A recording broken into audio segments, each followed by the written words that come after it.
غزل سے پہلے 2-3 اشعار عرض کیا ہے کہ ابھی تلک میرے کانوں میں گونجتی ہے صدا، ابھی تلک میرے کانوں میں گونجتی ہے صدا، زمانہ ہو گیا اس شخص کو پکارے ہوئے، ابھی تلک میرے کانوں میں گونجتی ہے صدا، زمانہ ہو گیا اس شخص کو پکارے ہوئے۔ اس کا مطلب تھا کہ کبھی حیات کبھی موت کے اشارے ہوئے، کبھی حیات کبھی موت کے اشارے ہوئے، سکون سے رہ نہ سکے گردشوں کے مارے ہوئے، ابھی تلک میرے کانوں میں گونجتی ہے صدا، زمانہ ہو گیا اس شخص کو پکارے ہوئے۔ 2-3 شعر حامد بھائی آپ کے حوالے سے، جتنا آپ کے خاندان نے اردو کے لیے خون جلایا ہے تاریخ میں، شاید ان کی اور انیس خاندان کے ایسا کسی نے اور نہیں کیا کہ جلا ہوں، راکھ ہوا ہوں، دھواں ہوا ہوں میں، جلا ہوں، راکھ ہوا ہوں، دھواں ہوا ہوں میں،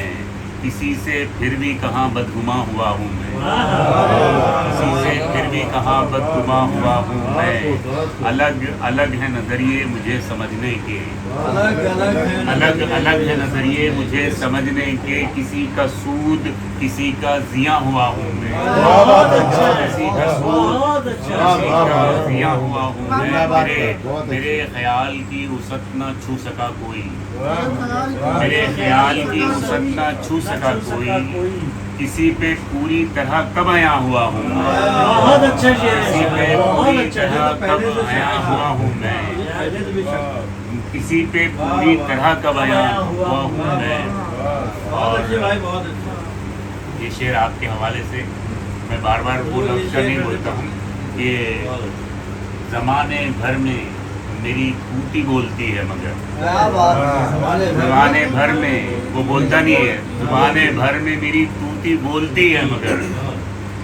تمہارے سامنے ہی بے زباں ہوا ہوں، تمہارے سامنے ہی بے زباں ہوں میں، ہوا ہوں میں،